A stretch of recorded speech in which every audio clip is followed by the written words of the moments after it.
Resume recording. Okay, I believe we are, I hope we are recording now. Yes, I think we are. Okay, so I'm Robert SanGeorge, and I will be your presenter this evening. The subject of artificial intelligence in job interviews has become increasingly important over the last few years. It's being used more and more by employers because they find it cost efficient. I'll go into the reasons why in more detail in a moment.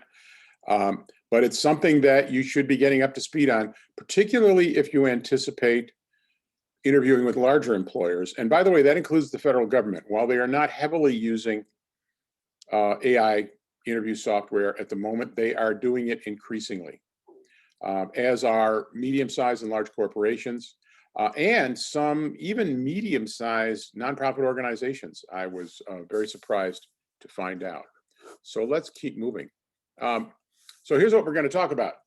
Why employers are using AI interviewing software platforms, how candidates, that is job candidates, think about AI interviewing, how it works, how are you evaluated, what does it all mean, and how does AI evaluate your hard skills and your soft skills or competencies? What are the kinds of questions that they commonly ask? And what are the basics of all this? Also, there's some use of what are known as behavioral or performance-based questions within AI. We're going to talk a little bit about behavioral interviewing, which, if you don't know much about it, is something you could be confronted with for an in-person interview, but also for an AI interview. And also, the good news is you can practice AI interviews using something called Big Interview, which is an AU handshake, and I'll be talking more about that in a moment. So, first of all, AI interviewing is not going to go away. It's here to stay. Employers like it mainly, and frankly, overwhelmingly these days, for first-round interviews for entry-level jobs or jobs that are slightly higher. Mid-level manager jobs, senior executive jobs, it's not being used for that right now, and it's unclear whether it would be, although maybe at some point. Not to worry about that at the moment. Why do they really like it? I mean, it's bottom line. It reduces their costs. They don't need as many HR people or to do first-round interviews, or their staff to spend, non-HR staff, to spend their time doing a lot of first-round interviews. It also tends to accelerate the hiring process at the same time. Now, the next bullet point I want to be very careful about. What the AI software people say is, well, it eliminates human interview bias. But actually, there's been some criticism of it that there are some biases built into the AI software process, and we'll be talking about those because I don't want to give you just a rosy view of how it eliminates all bias. Really, it doesn't. Anyway,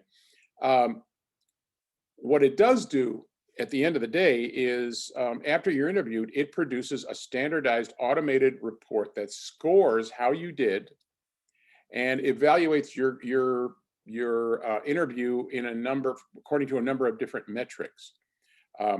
It's used by recruiting firms. I mentioned the corporate sector, even the nonprofit sector, and it's starting to be used by the federal government.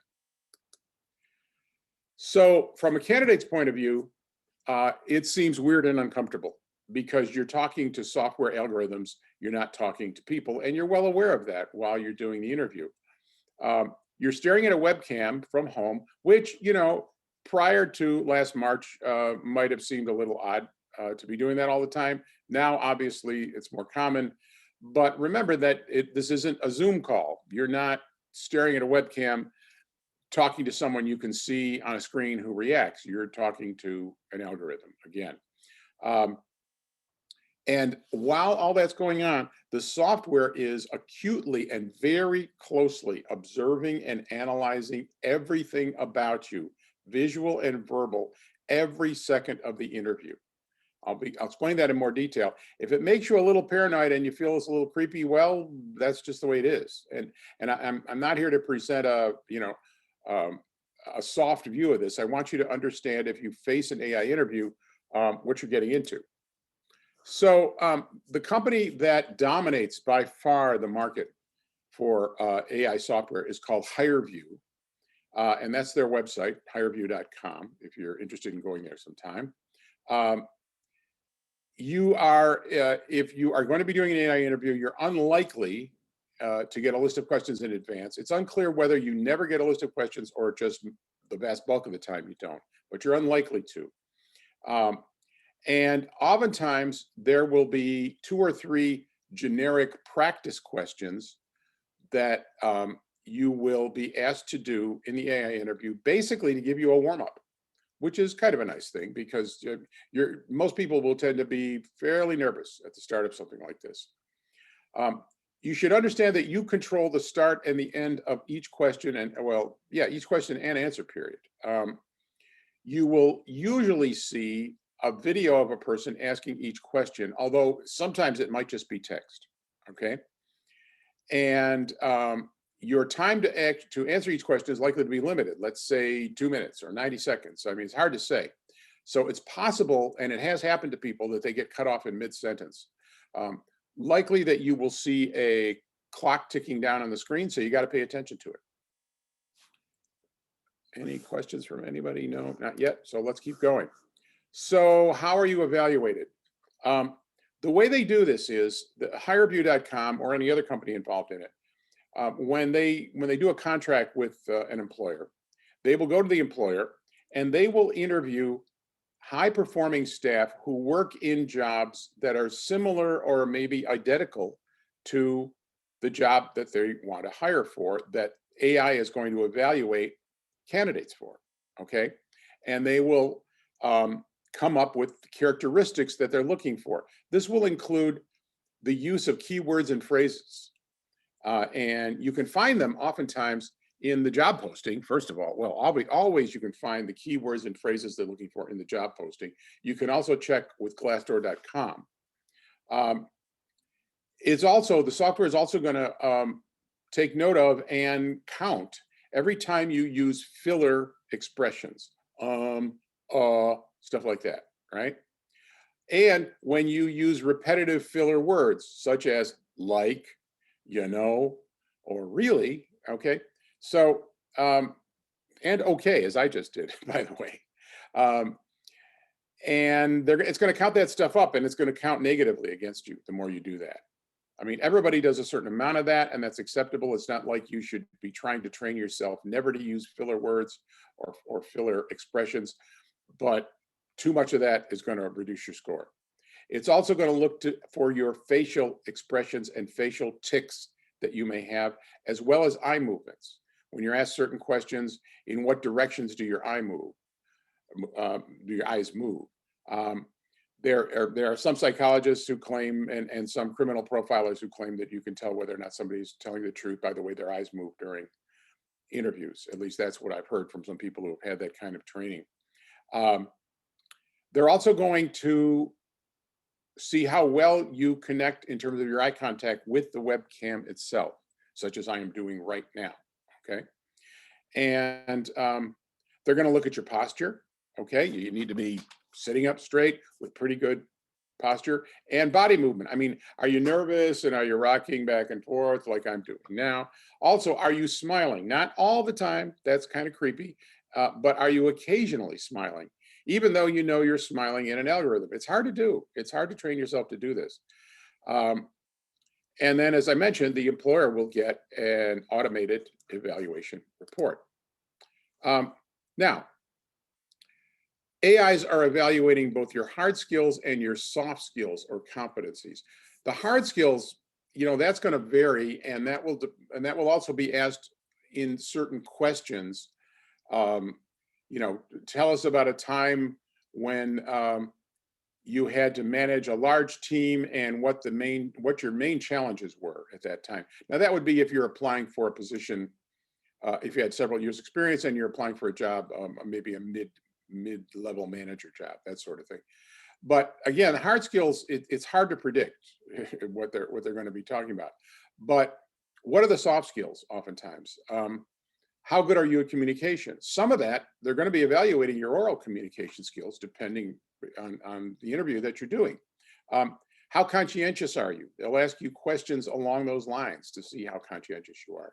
How good are you at problem solving, which also can be translated into your research and your analytical skills. And they may be asking you things to talk about, a behavioral question about research and analysis might be something like, tell us about a time when you had to use your best analytical skills to solve a problem or achieve a goal. That's a very basic behavioral question they might ask. And there are certain ways that needs to be answered, which we will be discussing in a few slides further on. Collaborative team skills. That, being someone who can be collaborative in a team environment is one of the buzzwords of the 21st century. And they're going to ask questions to try to elicit how good you are at collaboration, and also how much of a self-starter you are. Now, someone asks, does the AI use eye movement to determine if you're lying or for some other purpose? It may well do that. They don't talk too much about that. I think they may be a little nervous about it. And also, the methodology might not be quite perfected, shall we say. It is possible that they are using eye movement or other aspects of your facial expressions to try to determine, probably not, yes, you're lying, no, you're not lying, but there's a 75% chance that you're not telling the truth. That's kind of the way that stuff goes. They rank it according to percentages. And that doesn't mean that every AI interview is trying to find out whether or not you're telling the truth. It depends on whether an employer wants those kinds of questions and analyses built into the particular AI interview for the particular position or positions for which they've hired HireVue or some other company. Now, commonly asked questions. And by the way, these are commonly asked questions in a lot of interviews, not just AI. So tell us about yourself. Now, if that question is asked, it's highly likely to be asked as the first question, right? Because to ask someone that 15 minutes into an interview is kind of a little ridiculous. You need to be able to, well, first of all, you need to be ready for that question, all right? If it's asked. It's not always asked, but if it is asked, you want to use it as an opportunity to market yourself for the job. Tell us about yourself. You should be talking, your answer should be something about your main strengths for the position, and not talking about what a lot of people do if they're not ready for the question, which is they talk about their hobbies. Okay, I like to ride bicycles. I like to cook. That sort of stuff. Be ready for that question and be ready to give a good answer that talks about your strengths for the position. Then they may well ask you, what do you know about our company? That's one, if you haven't read up much on the company and you end up with a lot of, yeah, I know that, you make widgets for the federal government, and whatever it is, you want to be ready for that question in case it's asked. It's not always asked, again, but what do you know about us? Okay, you want to be able to give a good, solid 2-sentence answer. Then more obvious questions that I think many of you would already know are going to be asked. Why do you want to work for us? What interests you about this company? Okay. Also, why do you want to apply for this particular job? Is another question that I didn't actually list there, but that's another one that could be asked. Where do you hope to be career-wise in 3 years or 4 years or 5 years? If you don't exactly know, don't just make something up, but give them 1 or 2 scenarios as to what you'd like to be doing in 3 or 4 or 5 years. And perhaps if it's a large enough employer, you could say, well, if I can't help but feeling that if I'm making a valuable contribution to employer X, and if if I have opportunities for professional growth, I might be here in 3 years or 4 years or 5 years. Okay, that could be a good answer to where do you hope to be career-wise.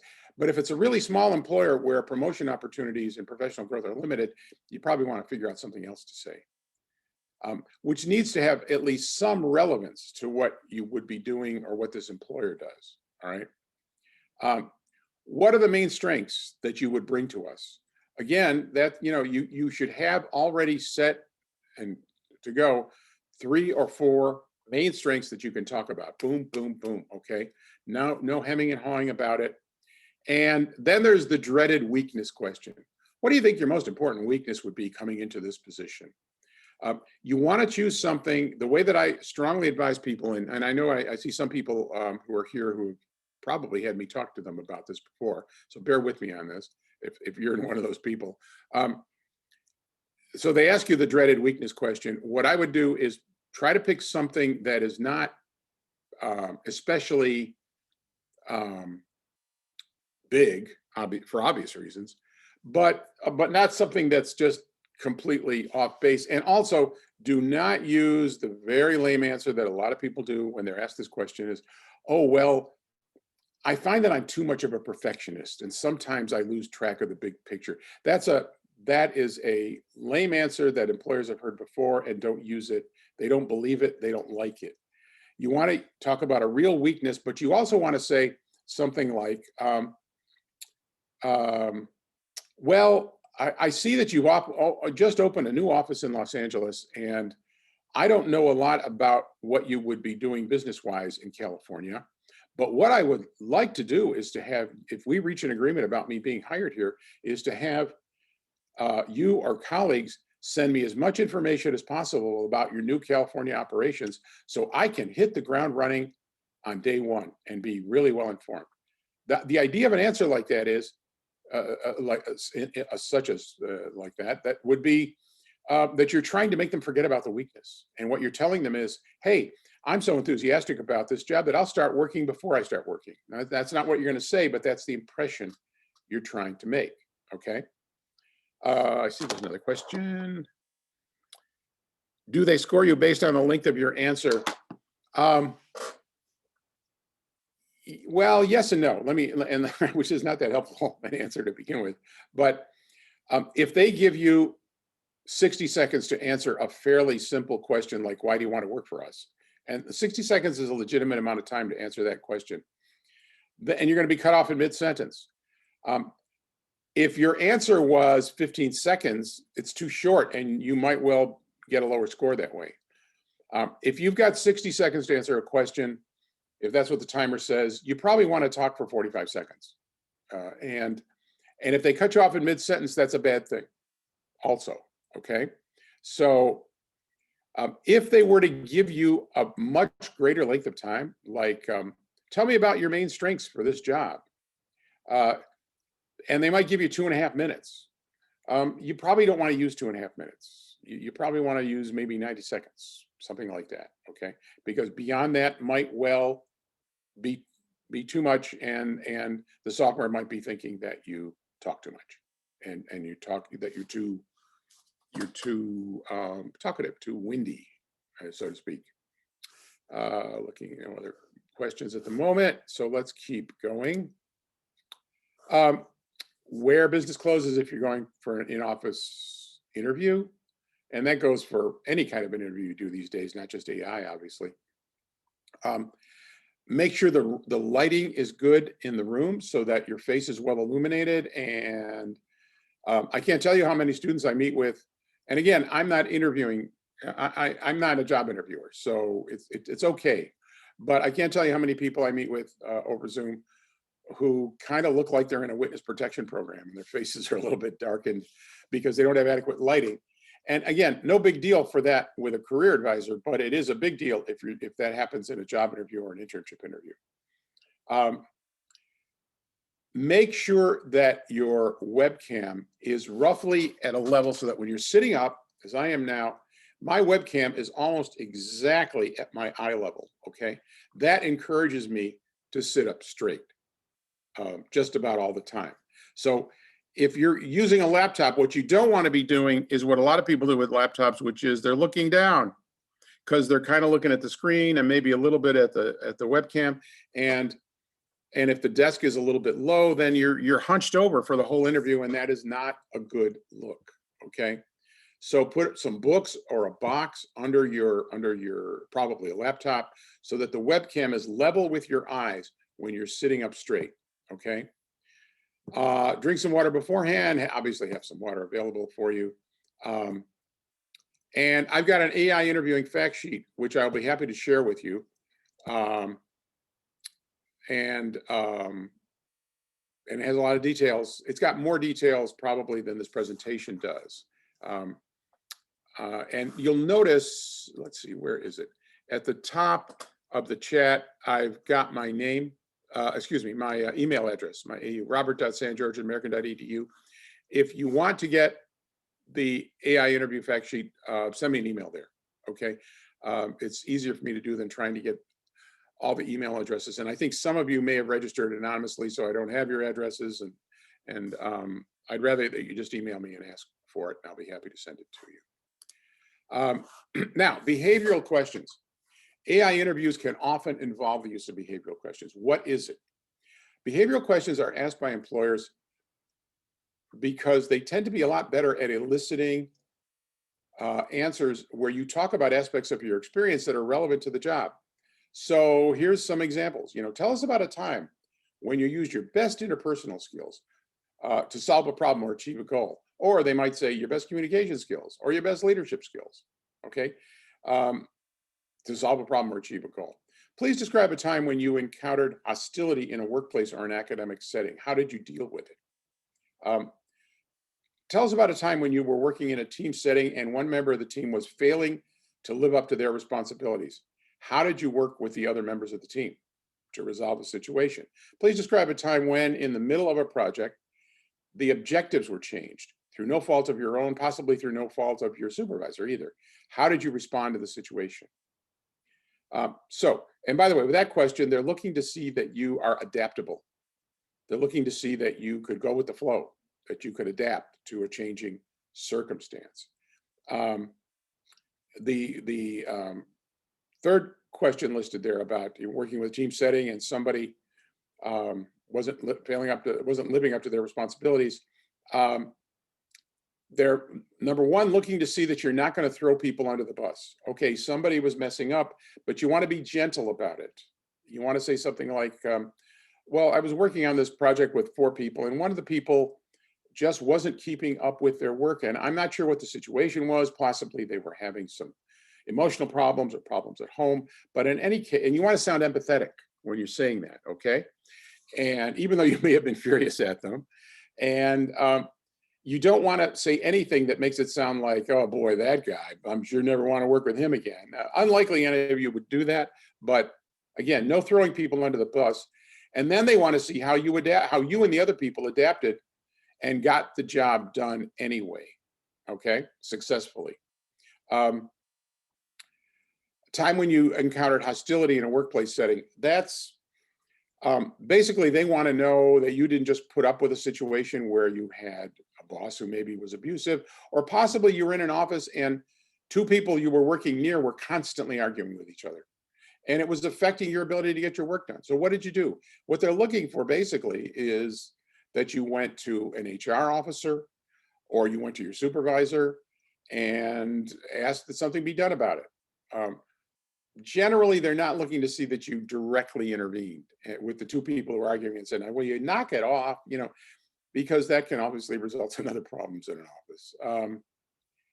And, time when you used your best interpersonal skills or communication skills or leadership skills to solve a problem or achieve a goal, you need to tell a good story that's probably 90 seconds, maybe even 2 minutes long, probably more like 90 seconds, about a time when you used your best skills. Now, how do you do this in a way that's really going to resonate with them? It's called the STAR system, which I know some of you know about. That means if it was a situation that you found yourself in other words, 2 people arguing with each other and getting loud with each other in the office, and it's really disrupting your work. That's a situation. You weren't assigned to work with 2 people who were having trouble getting along with each other. That's a situation. Most of the time, you're going to be asked to describe a task. A time when you used your best interpersonal skills to solve a problem or achieve a goal probably was a task, an assignment you were given. So you want to do that. You want to talk about the action or actions you took, and you want to talk about the result or results of your actions. And in that order, very precisely in that order, The action or actions that you took should be strictly chronological. If you begin jumping around in a timeline when you are answering a behavioral question, I don't know what the AI software will do, but if somebody, a real human being, is listening to that answer, they will get confused because they didn't live that timeline with you, and they're going to start to get lost. Okay. Then you talk then you speak very concisely about the result or results of your actions. So that's the STAR system for handling questions such as those. All right. And it's a precise formula. It's tried and true. And I'll tell you that whether it's in an AI system or not an AI system, that you're facing behavioral interviews, behavioral questions, the interviewer or the person assessing your answers, assuming it's not just software, is going to be impressed that you knew the STAR system. And excuse me. So good news is about all this that there is something called Big Interview. It's in Handshake. You go to Handshake, you click on the left side menu on the main page of Handshake, and it's called Resources. And you click on Resources, and then you will see Big Interview. And then you click on Register in the upper right. It doesn't cost anything once you're in Handshake. You can then also click on Try the new AI feedback feature. You have several options. And there's general AI interviewing, there's industry-specific AI interviewing, there's government AI interviewing. You can also specify that you want to be asked behavioral questions or entry-level practice questions. This is kind of what it's going to look like. Now, I was just advised a couple of days ago that Handshake is upgrading Big Interview, so it's even better than ever. And so it may look somewhat different than this, but this is how it has looked in the past. When you get to Big Interview, you can get on the fast track, whatever that means. You can practice answering individual questions. You can look for help with specific kinds of questions, and their database will come up with suggestions about answers. And if you see in the lower center, try the new AI feedback feature. Get immediate feedback on your interview answers and delivery from eye contact to filler words and more. So it assesses you kind of the way AI software will assess you. It's a form of AI software, all right? And also, with regard to behavioral questions, notice in the lower right-hand corner, build your perfect answer. Our STAR, I need to get something out of the way that's blocking my reading of this. Our STAR tool, that is the STAR system, situation, task, action, response, will help you create great interview stories for behavioral questions. So all this stuff is available, but in particular, the ability to practice what AI software thinks about what you're doing and to practice your answers for this stuff. Any additional questions at the moment? Would using Big Interview be helpful for preparing for conventional interviews as well? Oh, yes, absolutely. In fact, that's the main reason. That's the main purpose of it. AI interview is an additional feature of it, okay? So I want to be sure that's kind of obvious to you. Okay, no other questions at the moment. Let's keep moving. And then again, this is just, I'm not going to go into any great detail about that. This is what it kind of looks like. So you have the image of this woman asking you a question. She's asking you, tell me about yourself, okay? And you learn how to, and then you get advice from the system about how to answer the question with confidence. Behavioral questions, they will, give you prep on that. Then there are 18 video lessons on how to prepare the right way for your first job interview. And that's particularly for people, mainly, but not exclusively for graduating seniors and recent graduates, but also, people who don't have a huge amount of job experience who are coming out of graduate programs. And then there's a specific section on entry-level practice. You can see that all the way on the right side. Practicing the most common questions you'll get interviews for in entry-level positions. So lots of good stuff here. Lots of resources. I do want to mention that whatever AU school you're in, career advisors are also available to do mock interviews with you. I mean, I'm an advisor for students in the School of Public Affairs, mainly graduate students, and I would say 20 to 25% of the appointments I do right now are mock interviews with people. So those are available too. We're not just trying to completely push you into this system, but obviously I cannot, nor can my Career Center colleagues or anybody else at COGAD or School of International Service, they cannot, we cannot as human beings mimic what an AI system does. So if you want to go into getting AI practice, you need to go into Handshake for that. For other kinds of interview practice, you can use this system and record yourself. And what I've found over the years is that most people, most students and recent alumni are their own toughest critics when you're looking at the answers you're giving. So all good stuff and good tools. Any other questions? No, not at the moment. So let's keep going. So I'm summing up here. This is not a hugely long presentation. You need to research your prospective employer, particularly, if they ask you that question about, so what do you know about us? What do you know about our company, about our organization, about our agency? Check out glassdoor.com, which can be a really interesting resource. I think it's actually a better resource about the kinds of interviews you might face from certain employers. It's a better resource there, I think, than it is as a job source board. It often has specific employer interview posted by job candidates. One of the things I want to, however, caution you about with regard to Glassdoor, you'll also see people commenting on what it was like to work for a specific employer. And number one, if it's a medium-sized to large employer, remember that there's different parts of the organization. And somebody may have had a bad experience in one part of an organization that may not be at all representative of what happens elsewhere in the organization. And so, be cautious. Also, by the way, why would people post comments about an employer?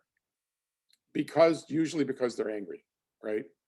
I mean, who goes out of the way to post comments about, gee, this was the greatest place in the world? I mean, some people will, and that's fine, and that's useful, but mostly people will post negative comments. But I'm not just talking about those kind of general comments about what it's like to work here, wherever here is. I'm talking about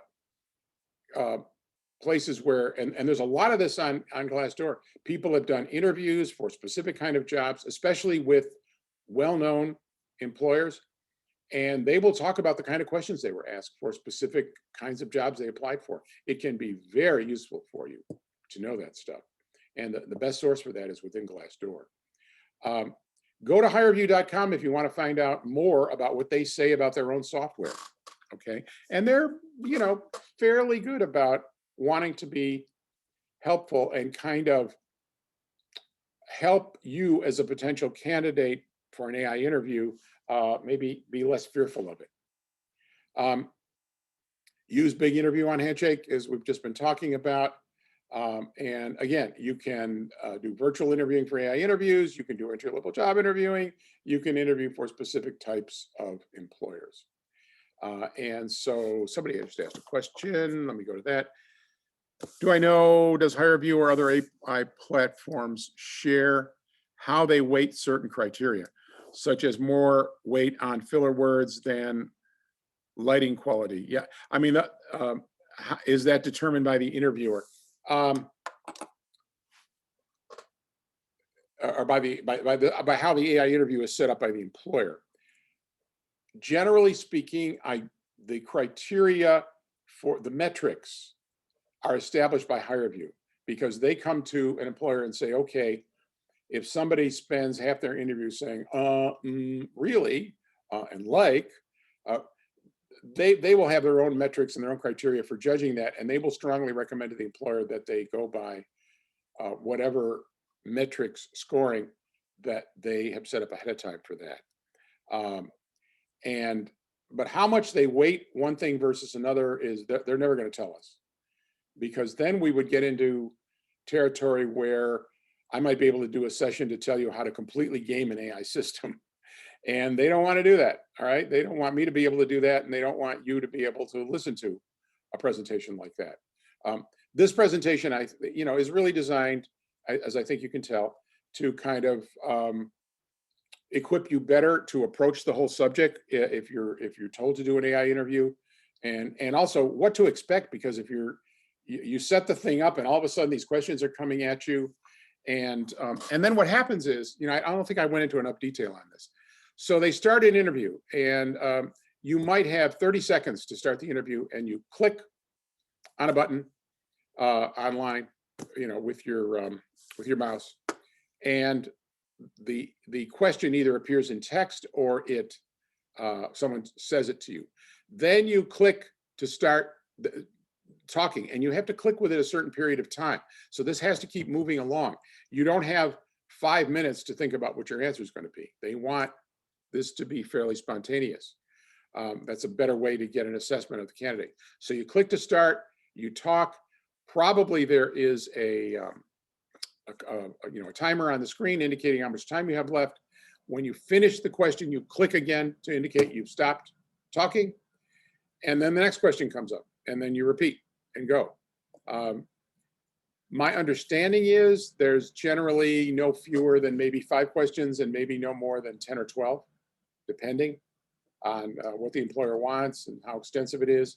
But you're going to be in control to some degree of when you start answering the question. Well, you're totally in control of when you start answering, except you have to do it within a certain period of time after you see the question, because they don't want you sitting there writing notes to yourself about how you're going to answer the question and taking, unlimited periods of time to do that. Okay. So that's what you're looking at with this. I don't think, there's another question. Is it ever okay to ask an employee for a copy of the report of your AI interview?